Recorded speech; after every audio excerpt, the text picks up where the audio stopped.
qui font comme la Côte d'Ivoire, c'est nous qui sommes une exception. Alors moi, je pense que tant qu'on va rester à dire qu'on attend le moment opportun pour le faire, le moment opportun reviendra quand? Je pense qu'il y a des méthodes pacifiques qui peuvent permettre de faire la pression pour que l'État puisse bouger les lignes. Il y a par exemple des méthodes, comment on peut décider à un moment donné, quand on devait faire une protestation pour les coûts du téléphone, on a mis tous les téléphones en mode avion. Et ça permet aux opérateurs de comprendre le nombre de Camerounais qui sont mécontents. Ça, c'est déjà un signal. On peut décider que oui, chaque famille, ça c'est... C'est-à-dire qu'il suffit juste de lancer cela, de mettre dans les réseaux comment à partir de tel, toutes les familles se mettent devant leur porte avec des casseroles et on fait du bruit. Vous appelez à une contestation nationale? Oui, mais pacifique. Pacifique. On ne peut pas rester pacifique. Parce que pacifique, si on décide qu'on va se mettre devant nos maisons et qu'avec des casseroles, on fait du bruit et que tout le monde sort, les gens auront le courage parce qu'on ne peut pas empêcher à quelqu'un de se tenir devant sa porte et de cogner des marmites. Moi, je ne comprends pas. On ne peut pas rester comme ça. On dit on attend. On attend, finalement, on a l'impression que, les personnes sur lesquelles nous appuyons pour faire cette contestation ne pourront pas dire allez sortez. Et s'ils vous brandissent la loi sur la nuisance sonore, qu'est-ce que vous en dites? Ils n'ont qu'à aller fermer les bars. Les nuisances sonores, il n'y a pas des bars qui font du bruit partout et quand on se plaint, c'est ce qu'ils en font. Non, moi je pense qu'il faut faire quelque chose pour pas rester comme ça.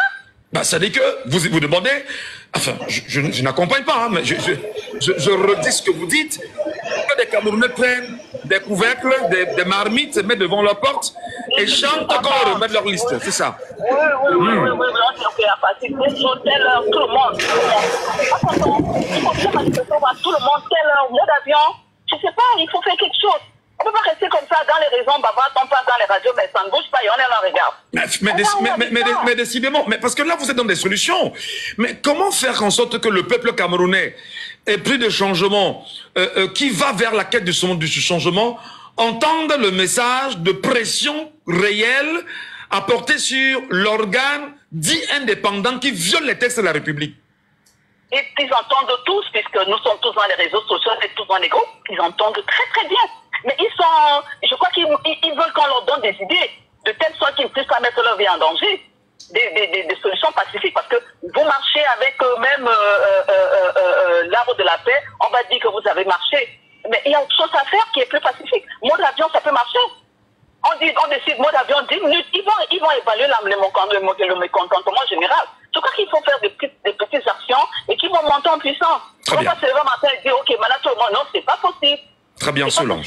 C'est une voix de femme.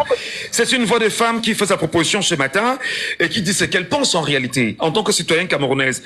Merci beaucoup, Solange, pour votre proposition ce matin en direct sur Djambo FM. L'émission, c'est laissons parler les gens, madame et monsieur, et puis on laisse parler les gens ici. C'est très important. Solange pense pour sa part qu'il faudrait peut-être prendre des couvercles de marmite, se mettre devant la porte. Et s'il y a un tollé national, probablement ça fera entendre la voix des Camerounais de partout, en vue, bien évidemment, de publier cette liste électorale nationale. Est-ce que c'est une solution? Je dis n'importe quoi, parce qu'il faudrait pas qu'on dise que nous on appelle à la violence ou qu'on appelle au désordre. Non.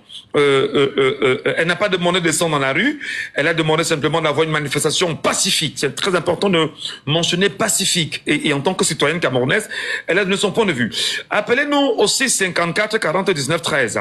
654 40 19 13. On vous prendra en ligne. Je vais monter sur le panel parce qu'il y en a qui sont sur le panel et qui nous y attendent en même temps. Z, je sais pas si c'est bien dit, Z. Ouais, je sais pas si c'est le nom. Bonjour cher monsieur et bienvenue ce matin. Je vous appelle comment? Moi c'est Zidane. Bonjour Michel Ngacho. Bonjour cher monsieur. Nous sommes au Cameroun où Elections Cameroun continue de faire un bras de fer avec 8 millions de Camerounais inscrits. Et 8 millions de Camerounais inscrits restent amorphes sans demander à ce qu'on puisse respecter l'article 80 du code électoral. Qu'est-ce qu'on fait pour réveiller 8 millions de Camerounais, Zidane? Très bonne question. Comme pour le premier sujet, moi je pense que la Côte d'Ivoire nous donne vraiment une leçon parce que c'est vrai, en Côte d'Ivoire, les opposants demandent à une nouvelle évaluation de la liste électorale, mais elle a déjà été quand même donnée. C'est encouragé par rapport au Cameroun qui n'existait pas. Moi je pense que l'ECAM ne va jamais donner la liste électorale parce que cette liste électorale serait un peu comme un bâton pour les fouetter, je vais dire ça comme ça. Et moi je pense que le peuple camerounais doit se réunir et trouver un moyen parce que c'est vrai que Solange a dit qu'on peut taper les marmites. C'est vrai, ça peut être une solution, mais le Cameroun, le gouvernement ne va jamais nous entendre. Moi, je pense que le Cameroun, c'est un bras de fer. Il faut... Vous pensez vraiment qu'avec la solution de Solange, on va pas nous entendre? J'avoue que personnellement, journaliste en 2018 d'ailleurs, moi je vais faire une telle proposition, hein, que restez chez vous, vous ne sortez pas, mais vous faites entendre étant chez vous. Elle a proposé par exemple de passer en mode avion. C'est-à-dire que imaginez que le peuple camerounais passe en mode avion pendant une journée ou 2 jours et que les pertes économiques soient énormes. Vous ne pensez pas que ça peut avoir un effet boomerang? Le gouvernement camerounais est très têtu. Il ne comprend pas les Camerounais. Moi, je pense qu'il faut opérer quelque chose de plus fort que ça pour se faire entendre. Oui. C'est un peu ça. Moi, je pense que les partis d'opposition, 10 partis d'opposition ne sont pas vraiment des partis d'opposition parce que on constate que la liste électorale nationale ne favorise qu'une seule personne. Pourquoi les autres partis d'opposition, le PCR ou d'autres partis d'opposition... Non, mais attendez. Le peuple camerounais n'est pas dupe, Zidane. C'est-à-dire que les Camerounais aujourd'hui savent exactement qui sont les partis politiques qui revendiquent la publication de la liste électorale nationale. C'est-à-dire que le respect de l'article 80. Et on sait forcément que un peuple qui est debout est un peuple qui va sanctionner. On est d'accord? Nous sommes d'accord. Et moi, je pense que la proposition de Solange peut être une première proposition parce que moi, je pense ça va pas porter fruit, mais je pense qu'on peut commencer par là. Et là, si on se fait pas entendre, non, ça peut réveiller les consciences. Peut-être parce qu'il y en a aussi qui ont des noms inscrits sur les listes électorales et qui n'en savent pas assez et qui ne prennent peut-être pas la peine d'aller vérifier au niveau des antennes communales et qui peut-être sont sortis du pays, qui sont en mouvement et estiment que tout au moins en ligne, ils pouvaient le faire. C'est juste pour dire que c'est une proposition, celle émise par une citoyenne camerounaise. Ouais, c'est une proposition. Moi, je pense qu'on peut commencer par là. Ouais, on peut commencer par là. Et moi, je vais dire que qu'ils font ce qu'ils font. Si la liste nationale ne sort pas, il y aura pas d'élection au Cameroun. Et même s'il y en a des élections au Cameroun... Mais c'est ce que les gens veulent qu'il n'y ait pas d'élection. Si les gens veulent qu'il n'y ait pas d'élection, est-ce qu'on n'est pas en train de jouer le jeu de ces derniers? Quels qu'en soient les résultats, quels qu'en soient les manigances qu'ils vont faire, le peuple camerounais n'est plus dupe, le peuple camerounais est déjà éveillé. Le peuple camerounais demande le changement. Quels qu'en soient les manigances qu'ils vont faire, le peuple camerounais va se lever et on va avoir notre indépendance, on va avoir le problème à nos solutions. Quels qu'en soient tous les manigances qu'ils vont faire. Très bien. Très bien, merci beaucoup Zidane, restez avec nous, ne partez pas. Je vais prendre quelqu'un qui nous appelle bien sûr de l'Europe, comme d'habitude, et c'est un auditeur camerounais qui récemment est allé rencontrer Emmanuel Macron et qui d'ailleurs présentait des griefs à Emmanuel Macron lors du salon de l'agriculture. C'est Fils du Planteur qui nous appelle depuis la France. Fils du Planteur, bonjour. Oui, bien le bonjour Michel Gachot, bien le bonjour à tous les auditeurs de Jambo, de l'émission Laissons parler les gens. Déjà. La parole à ceux qui en la refusent. Bon voilà, peut-être on vous la refuse, vous la parole, mais les Camerounais ici peuvent s'exprimer en toute liberté. Je rappelle que vous êtes Camerounais, vous vivez en Europe, enfin en France, et récemment vous faites partie de cette vague de Camerounais ayant interpellé le président français Emmanuel Macron en plein salon de l'agriculture pour reposer encore des problèmes du Cameroun à Emmanuel Macron. Pourquoi Emmanuel Macron?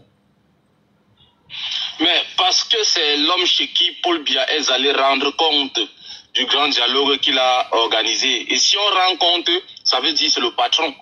Donc nous on croyait que c'est Paul Biya qui dirigeait le Cameroun, mais on a été surpris de savoir que il prenait les ordres à l'Élysée et du coup, il nous a montré la voie où on pouvait aller dire au patron que le travail n'a pas été fait. Raison pour laquelle nous avons suivi ce chemin, pour aller dire à Macron qu'on lui a fait un mauvais compte rendu et que l'état exact de la situation du Cameroun n'était pas celui que la diplomatie camerounaise prétend. Et que c'est ce que nous disons qui est la vérité parce que la base est la voix du peuple. Bah attendez. Vous n'allez quand même pas faire la propagande de la base sur une radio camerounaise. Nous sommes au Cameroun, nous sommes ici, vous êtes certainement camerounais, peut-être vous revendiquez la base, mais nous souhaitons que vous gardez votre manteau de citoyen camerounais et que vous exprimez sur les problèmes camerounais avec cette logique-là. Allez-y. Oui, et je comprends bien la crainte parce que la répression... Pas la crainte, l'environnement, l'éthique, la déontologie et le respect, bien évidemment, des lois en vigueur au Cameroun. Allez-y. Ok, je comprends bien, mais sauf qu'aucune loi au Cameroun ne qualifie notre mouvement d'interdiction de le parler. Mais par respect pour les auditeurs, je vais le faire pour respecter les auditeurs et respecter votre média qui nous donne la parole. Et j'ai compris. Et je pense que j'ai répondu à votre première question. Donc, en somme... Oui, attendez, c'est pas fini. C'est pas fini. Vous aviez rencontré Emmanuel Macron. Est-ce que vous pouvez essayer de nous faire le résumé du contenu que vous lui aviez adressé, fils du planteur? Oui, le contenu en direct, il faut noter, il faut voir la chronologie des choses. Le contenu en direct, nous avons parlé des droits de l'homme. Les droits de l'homme, ce qu'il m'a dit, il m'a répondu quand je lui ai posé la question sur les droits de l'homme au Cameroun. Il m'a dit qu'il était au téléphone de manière permanente avec la situation, avec les hommes d'État camerounais et la situation camerounaise qu'il le savait bien. Par ricochet, il m'a dit qu'il ne pouvait pas entrer dans les problèmes internes du Cameroun parce que le Cameroun est un État souverain. À moi de lui répliquer que la souveraineté n'a pas, l'injustice, pardon, n'a pas de souveraineté, ni de couleur de peau, encore moins de nationalité. Donc ce qui est injuste pour les Français est injuste pour les Camerounais. Il a basculé sur la question historique, le rapport historique, le rapport de la commission de l'histoire du Cameroun entre les deux États. Et je lui ai dit, nous prenons acte, mais nous nous méfions du contenu de ce rapport parce que des personnes des historiens des personnes qui ont été choisies, je n'ai pas parlé d'historiens, des personnes, sont des personnes de peu de foi parce que, il faut le noter, la présidente de la commission, elle s'appelle le docteur Carrie Ramondier, docteur et professeur agrégé en histoire. Celui qui représente le Cameroun s'appelle Billy Bassi, musicien, artiste. Je ne sais pas si son rôle était de jouer à la musique ou c'était de parler d'histoire. Il ne connaît rien, ce n'est pas son domaine de définition. Donc, quand on met les deux sur la balance, il n'y a pas de quoi prendre déjà ce truc-là au sérieux. J'appelle un truc, c'est un chiffon, ça n'a pas de sens ce truc. On ne peut pas prendre un musicien pour refaire le rapport de l'histoire nationale d'un pays. C'est impossible. D'accord. Je ne dis pas que Billy Bassi... Oui, justement, allez-y, poursuivez. Ça n'a pas de sens. Il aurait fallu, le Cameroun, je l'ai précisé au président Macron, le Cameroun a formé autant d'historiens capables de prendre la tête de cette commission. C'est bien marqué dans cette vidéo-là. Donc les personnes que Macron a nommées sont les personnes de peu de foi. Je lui ai dit, et c'est ce qui est. Donc on ne peut pas nous sortir, nous mettre un expert de la chose et de l'autre côté on prend un danseur. Non, ça va pas, on n'a pas parlé de jouer la musique là-bas. Donc voilà un peu pourquoi c'est un peu le contenu de ce que vous aviez évoqué avec le président français Emmanuel Macron.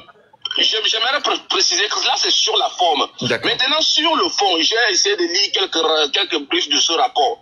Il est inadmissible, Michel Gachou. Vous avez grandi à l'Ouest. Non, j'ai grandi à Yaoundé, pas à l'Ouest.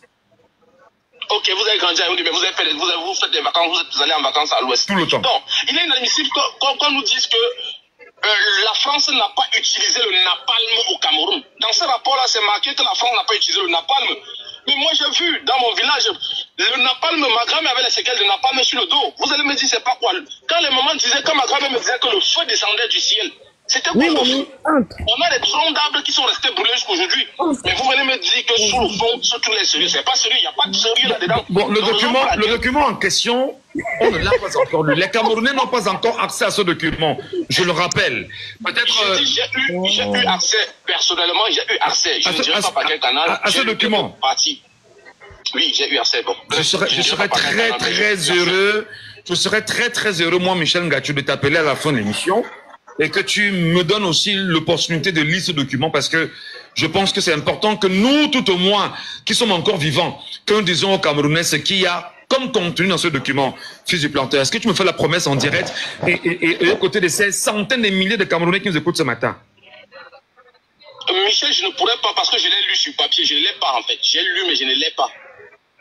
Je ne l'ai pas entre les mains. Si je l'avais entre les mains, je devais te faire ce plaisir-là. Je vais retourner là-bas. Si je peux l'avoir, je te ferai ce plaisir de te l'envoyer. Je t'en prie.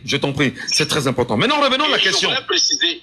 Oui, j'ai pas fini sur la question historique. J'ai pas fini sur la question. Très rapidement. Il faut être naïf pour ne pas comprendre ce qui s'est passé au Cameroun à partir du 23 février.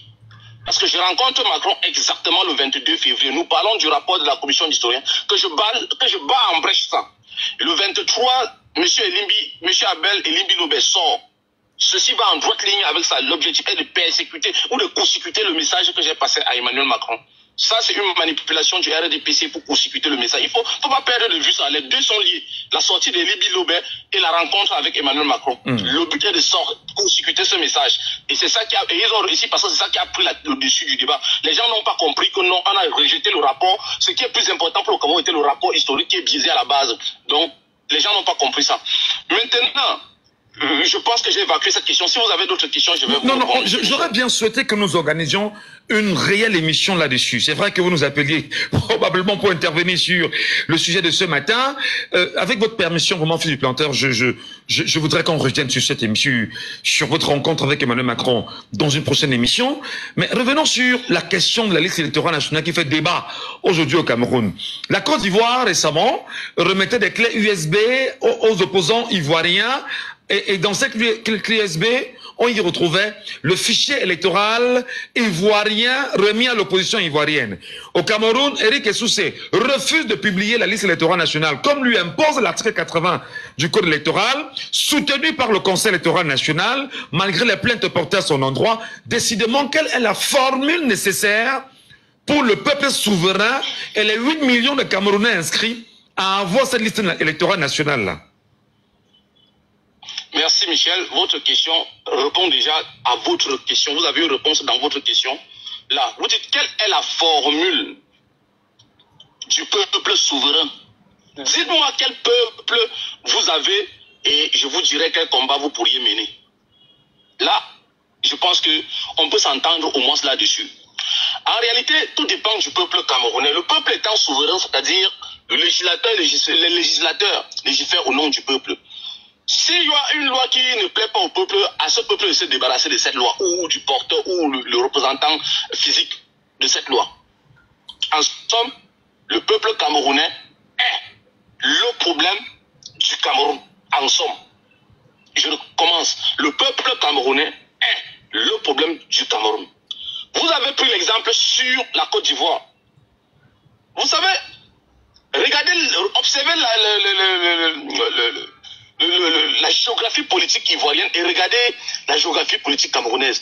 Regardez les hommes, par exemple, ce qu'on appelle les influenceurs politiques camerounais ou les grands influenceurs camerounais et les grands influenceurs ivoiriens. Je vais prendre deux cas simples. Du côté ivoirien, vous avez un certain Johnny Pacheco. Qu'on l'aime ou qu'on le déteste, regardez sa posture. De l'autre côté, vous avez un certain Steve Fa. Regardez sa posture. Faites les deux comparaisons, vous comprenez en fait. Vous comprenez.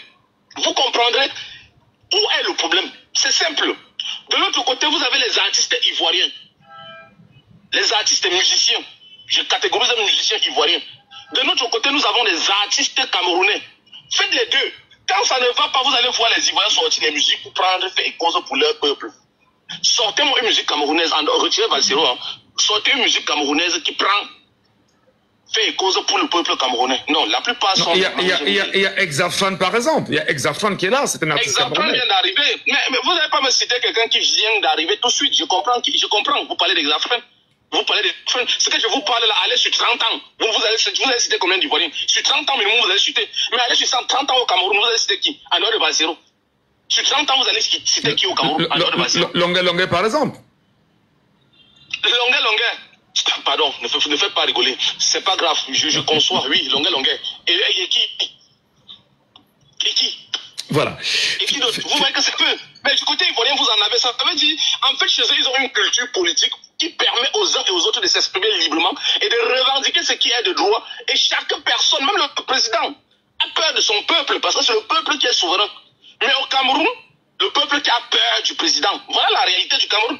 C'est le peuple qui a peur du président. À qui on doit demander les comptes, mais vous avez peur. Celui qui mange votre argent, qui bouffe votre argent, vous avez peur. Et nous, de la diaspora, quand on essaye de s'interposer face à ça, d'autres nous qualifient de terroristes. Pourquoi? Parce que nous dérangeons leurs intérêts. Dites-vous, monsieur Gachou, quand ça fait presque 1 an que Paul Biya n'est plus venu, vous savez combien de milliards on a économisé au Cameroun? On a permis aux Camerounais d'épargner.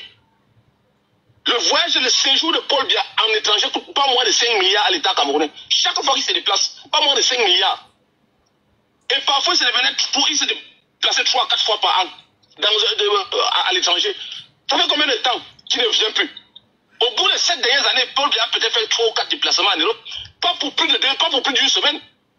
Vraiment des déplacements c'est parce qu'il était obligé. Ça fait combien on a fait épargner aux Camerounais? Voilà. Je promets aux auditeurs que on va organiser une émission avec vous, ici, dans cette émission Laissons parler les gens, et on va bien sûr vous écouter parce que nous sommes Laissons parler les gens et on donne la parole à tous les citoyens camerounais. Fils du Planteur, merci beaucoup pour votre intervention et on va poursuivre naturellement avec le débat de ce matin. Passez une bonne journée et je vous reviendrai très vite, je vous en prie. Merci beaucoup. 654 40 19 13. 654 40 19 13. TS Bourgeois est avec nous en direct naturellement sur cette question-là. Liste électorale nationale, la commission électorale ivoirienne, si vous voulez, la commission électorale indépendante ivoirienne, ayant déjà présenté 8,7 millions de Camerounais inscrits sur les listes électorales là-bas, le Cameroun fait office de quoi pour vous, Bourgeois? Bonjour. Bonjour, Michel. Comment voyez-vous le Cameroun aujourd'hui avec une confiscation d'une liste électorale nationale? Moi, ce que je peux dire par rapport à la liste électorale, c'est que le régime en place, ils ont en face vraiment un leader politique apte à faire le bras de fer avec eux, chose qu'il n'y avait pas depuis des décennies. Donc c'est pour ça que on a tapé vraiment où il fallait, le MS a tapé vraiment où il fallait la liste électorale. Maintenant, pour la non-publication de la liste électorale, ça revient au même, hein. Ça revient au même. Maintenant, la question, c'est qu'est-ce qu'il faut faire pour la liste électorale, vu que c'est ça le sujet ce matin. Pour ma part, je suis déjà inscrit sur la liste du MP avec son président élu Maurice Kamto. Il a dit dans un discours récent, vous l'avez vu, Michel, tenez-vous prêts. Nous, ces militants, nous sommes là. Hein. Moi, je suis ici pour Maurice Kamto.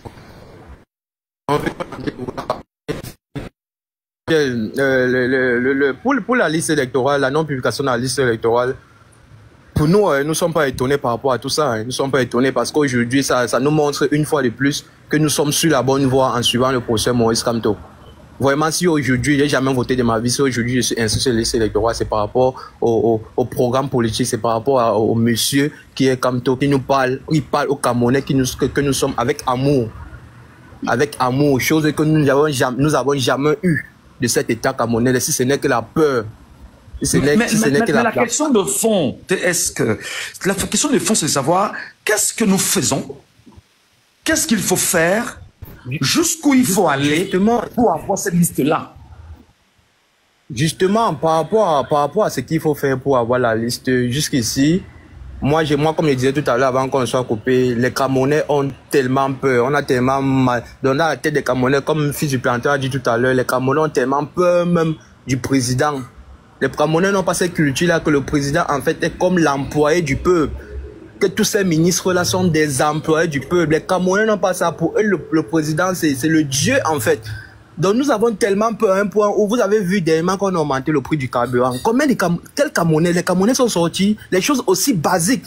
Le prix du pain est augmenté. Combien de Camerounais sont sortis? Je vais vous faire une petite anecdote. Moi, je suis allé en aventure avant d'être rapatrié en 2018. Quand j'étais en Algérie, l'année que je suis en Algérie, le ministre a annoncé augmenter 5 dinars sur 10 dinars qui est du pain à telle date. Et vous jure que la date est arrivée, personne n'a fait le pain. Personne n'a acheté le pain. Mais ici au Cameroun, quand on va augmenter le prix, tout le monde va aller s'aligner pour acheter. Personne ne va essayer de gréver même une journée. Quand tu vas parler, quelqu'un va dire, ah, on va faire comment? Ah, on va faire comment? Mais donc, je ne crois pas que pour la liste, les Camerounais pourront se mobiliser. Si déjà, donc ça veut dire pour vous que le système en place a tellement ancré ses méthodes, tenaillé les Camerounais au point où les Camerounais sont dépourvus même d'une éventuelle revendication de ce qui leur soit propre en réalité. C'est ça. Bien sûr, Michel, bien sûr, et ça se voit, ça se vit au Cameroun tout le temps. Donc, on ne compte pas sur cette liste-là, ça n'arrivera jamais.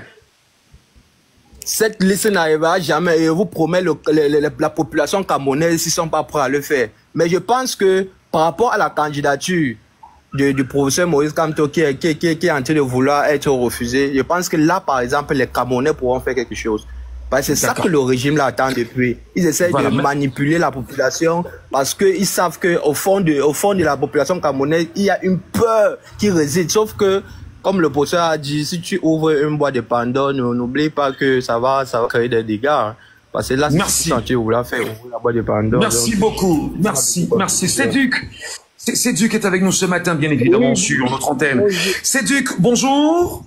Bonjour, le grand combattant Michel Ngatiou, nous écoutons. Bah, on n'est peut-être pas combattant, on est citoyen, hein. On est citoyen. Oui, et un citoyen... Voilà, nous allons vous appeler comme ça, monsieur Michel, parce que vous faites un travail impeccable et c'est à féliciter. Je vous en prie, merci. Voilà. Donc, concernant les listes électorales et tout au pays, monsieur Michel Ngatiou, il y a Fils du Planteur qui a tout dit tout à l'heure. Vous savez, on a réussi, si Paul Biya a réussi dans quelque chose avec son régime, c'est celui justement de misérer le cerveau ou la connaissance des Camerounais. Donc on a réussi justement à faire que les Camerounais ne s'intéressent pas à la politique. Parce qu'à l'époque, on disait la politique aux politiciens et justement les Camerounais se sont engouffrés là-dedans. Je vais dire qu'on a un peuple faible. On a un peuple qui ne sait pas vraiment ce qu'il veut.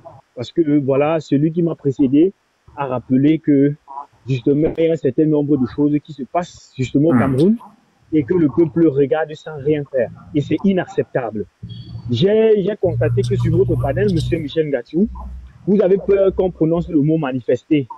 Vous voyez un peu? Oh, non, attendez. Je n'ai pas peur qu'on prononce le mot manifester. Si on parle de manifestation pacifique, il n'y a pas de problème. Voilà, parce que je voudrais rappeler que... C'est inscrit dans... La manifestation est autorisée dans la Constitution du Cameroun. Voilà, exactement. Je voudrais dire que la manifestation ou les grèves sont des droits constitutionnels. Et c'est encadré dans notre Constitution. Donc moi, je pense qu'il y a beaucoup de Camerounais qui ne connaissent même pas le droit. Voyez-vous? Parce que beaucoup de Camerounais sont là. Et puis, quand il y a des choses, ils se disent que bon, quand on va manifester, et puis le seul sort qui nous est réservé, c'est la prison. Or, par contre, ils doivent savoir que lorsqu'il y a des choses qui ne marchent pas comme Elekam, parce que ma première solution, Michel Ngatiou, c'est que les Camerounais qui sont justement à Yaoundé, qui se mobilisent par milliers pour aller justement manifester devant Elekam. Et dire que si tant que la liste n'est pas justement disponible, tant que la liste nationale n'est pas disponible, alors ils ne quittent pas de là. C'est à travers ces sacrifices-là, comme ça, là, que le gouvernement peut avoir la pression. Vous comprenez? Mais est-ce que les Camerounais, pour cette solution que vous donnez, Céduc, est-ce que le peuple camerounais a conscience qu'il peut aller, ne serait-ce, je ne sais pas trop, Yaoundé, elle est comme ça, Yaoundé 2, hein, aller à Yaoundé 2, déposer une déclaration de manifestation, comme le stipule la loi, et assiéger bien évidemment l'antenne de l'ECAM pour revendiquer cette liste électorale. Est-ce que vous pensez que les Camerounais ont ce mindset-là? Mais c'est justement ça que nous déplorons et que nous appelons les Camerounais justement à partir de maintenant d'avoir comme mindset, monsieur Michel Ngatiou. Parce qu'il y a beaucoup de Camerounais qui ignorent les lois de notre pays. Bien que les lois, on sait comment ça se passe au Cameroun et qu'on marche dessus et tout, mais le code pénal de notre pays prévoit justement que même si on ne vous donne pas l'autorisation de manifester et que vous insistez, vous manifestez, les peines vont de 0 à 6 mois de prison, monsieur Michel Ngatiou. Donc, et moi, je trouve que chaque Camerounais doit prendre ses responsabilités. Et pour chasser le colon au Cameroun, parce que moi, je pense que tout ce qui se passe maintenant au niveau de notre pays, les gouvernants actuellement, monsieur Michel Ngatiou, il faut le dire de manière claire, c'est la 3e main du colon au Cameroun. Et pour que nous puissions justement sortir de ce joug colonial, de cet impérialisme qui ne nous permet pas de développer notre pays, il faut que chaque Camerounais soit responsable. Et lorsqu'on parle ici de responsable, c'est d'être le vecteur de changement de son pays. un seul parti politique comme le MRC ou comme le PCN ou comme un autre parti politique d'opposition ne peut rien faire tant que le peuple n'est pas debout, Michel Ngathie. Si nous sommes 8 millions de Camerounais inscrits sur les listes électorales au Cameroun, et si nous sommes 6 millions assortis pour manifester et revendiquer ce qui nous est de droit, parce que la manifestation pacifique est un droit constitutionnel, Michel Ngathie, je pense que les lignes peuvent bouger, que les Camerounais arrêtent d'avoir peur. Que les Camerounais arrêtent d'avoir peur. Ça, c'est la clé de la résolution du problème camerounais. Parce qu'un Camerounais, lorsqu'il vit un peu, il mange une fois par jour ou 2 fois par jour, il ne pense pas aux autres. Non, les Camerounais en souffrent vraiment, Michel Ngathie. Et par rapport au non-respect des lois comme le code ou l'article 80 du code électoral, nous savons comment ça se passe. Un régime de 43 ans, ça ne se dégage pas comme ça, Michel Ngathie, du jour au lendemain, parce que nous savons comment ces gens-là fonctionnent. Donc si nous attendons, on va attendre longtemps. Il y a un seul travail à faire, celui du peuple, la prise de conscience, et faire ce qu'il faut faire. Et les Camerounais le savent très bien. Merci. Voilà. Merci beaucoup, Sidi. On est quasiment à 3 minutes de la fin de cette première partie sur Jambo FM. Et vous êtes très nombreux, très nombreux à vouloir prendre la parole ici. Ostensia, il y a une dame en même temps qui est avec nous. Et des voix des femmes, c'est rare. Et lorsqu'une voix des femmes est là, on doit prendre bien évidemment cette voix des femmes. Ostensia est avec nous ce matin. On sera sûr qu'elle est avec nous. Qu'elle soit avec nous autant pour moi. Allô, Ostensia, bonjour. Ostensia n'est pas avec nous, malheureusement. Voilà, c'est 54 40 19 13.